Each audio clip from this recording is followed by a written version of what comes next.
All right. So, I'm on Chat GPT all the time, right? So I was just curious to know what a respected poll size is when they do like these presidential polls. Quinnipiac and all that. According to Chat GPT, 1,000 to 1,500 respondents is a size generally considered sufficient to achieve margin of error approximately 3% with 95% confidence, standard social research. So 1,000 to 1,500 people is a respected number when it comes to a presidential poll, according to maybe. Because so when you say respected, here's the whole deal with polling. And granted, my boys Cornell Belcher or Terrence, my man Terrence would be a lot more well versed on this. But here's the issue: the sample size is only one element of it.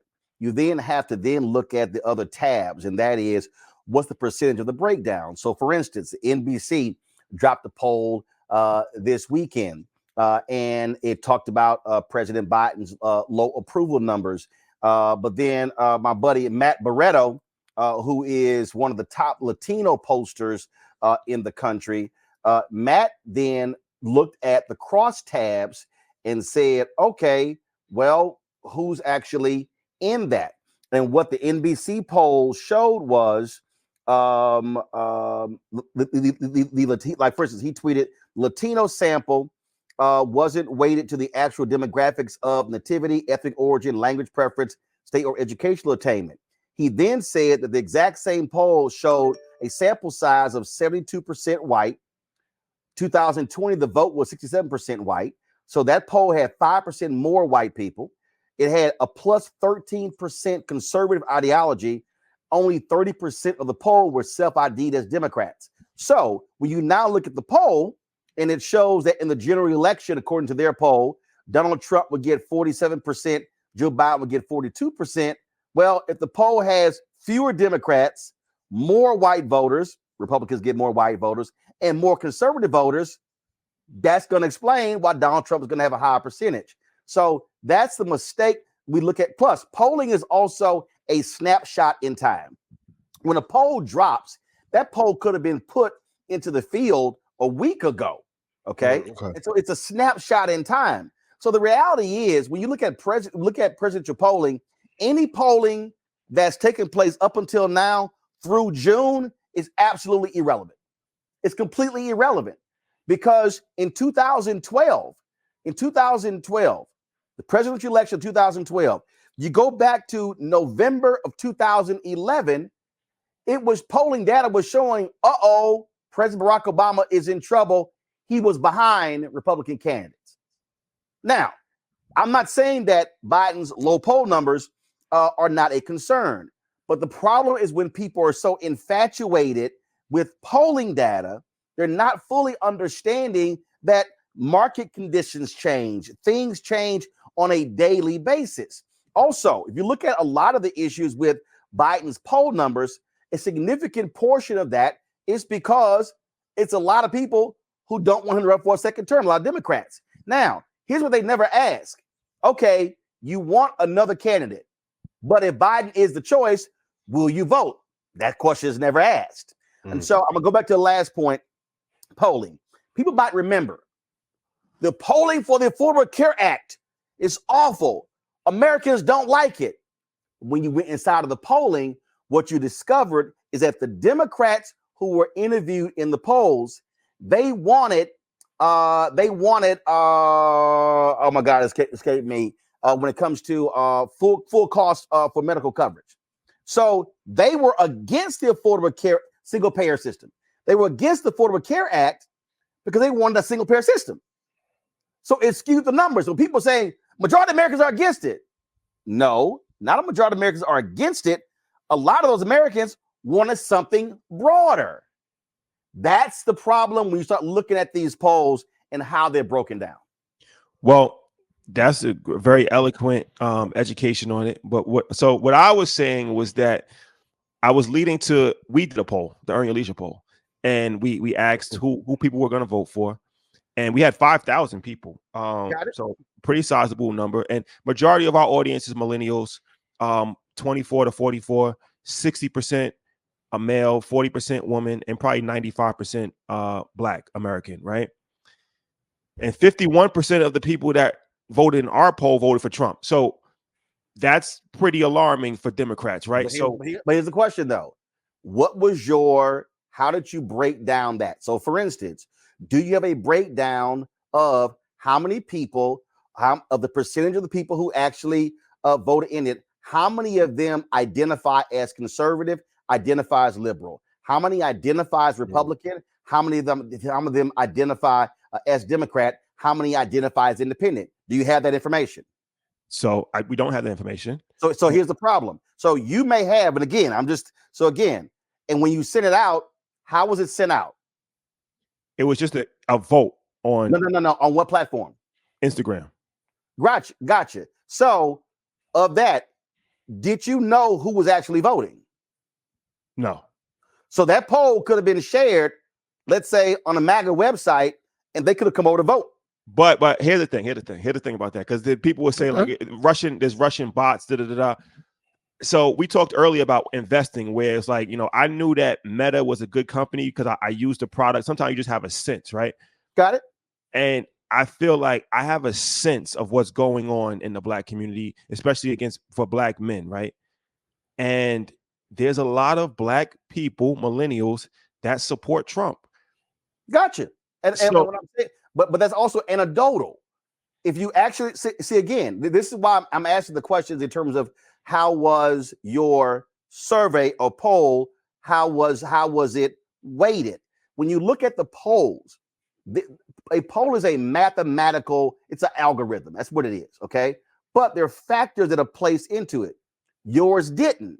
So the problem is you don't actually know. You have data on your followers, but you do not have the precise data on who responded to the poll, correct? Correct. So the problem is, if you make it, so I get the assumption that you're making. The problem is you don't actually have it. I've gotten phone calls for polls, and they will ask me race, age, political ideology. They'll ask me a series of questions to now they're factored out into the poll. Yours didn't. And so basically, your poll on Instagram is no different than if I put a poll up on Twitter. Well, that's actually, even if I had 5,000, 10,000 people respond, that's actually not the same as what happens in the general public, because the percentage of people who are actually on Twitter is so low compared to the whole country.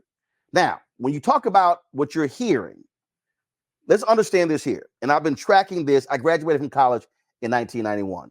The first election I voted was 1988.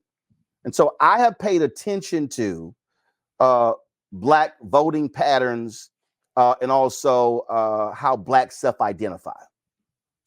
If you look, so I'm Gen X, okay? So I dare say my generation, we began to the process of Black people less self-identifying as Democrat. Let me unpack that. Our parents, baby boomers, or that generation that's sort of like in between baby boomers. Mm-hmm. So they overwhelmingly, you look at any survey, 65 plus, my parents were 76, 65 plus, significant numbers, they self-identify as Democrat. Okay. Now, when you go to 55, 64, that number lowers, but it's still a significant number. When you go below 55, you now begin to see the decrease in those who self-identify. Mm-hmm. You now have more who identify as independent. Now, let's put that aside.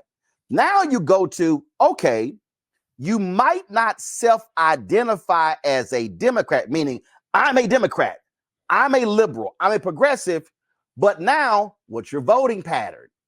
Meaning, who do you end up actually voting for? And so a lot of those people who do not self-identify lean Democrat. Now, that doesn't mean that they're going to vote Democrat, but most of the time when they vote, they're voting Democrat. What you're seeing is now when you go below Gen X, again, when that number goes down, 18, 29 39, definitely fewer and fewer self-identify as Democrat. Now, but guess what? 65 plus, they vote at the highest. 1829, 1839, they vote at the lowest. And so a lot of those folks may just not vote. Now, when you look at the percentage of people who look at support Trump, look at black men. First of all, you got to go back to 2012. In 2012, there was a 9-point gap between black women and black men for Obama-Romney. What was I hearing in 2012? There were a lot of brothers who were like, yo, I don't think he's done enough for our community. Yeah. Now, black men, let me be very clear, black men are the second largest block of voters for Democrats in America behind black women. But there's a gap.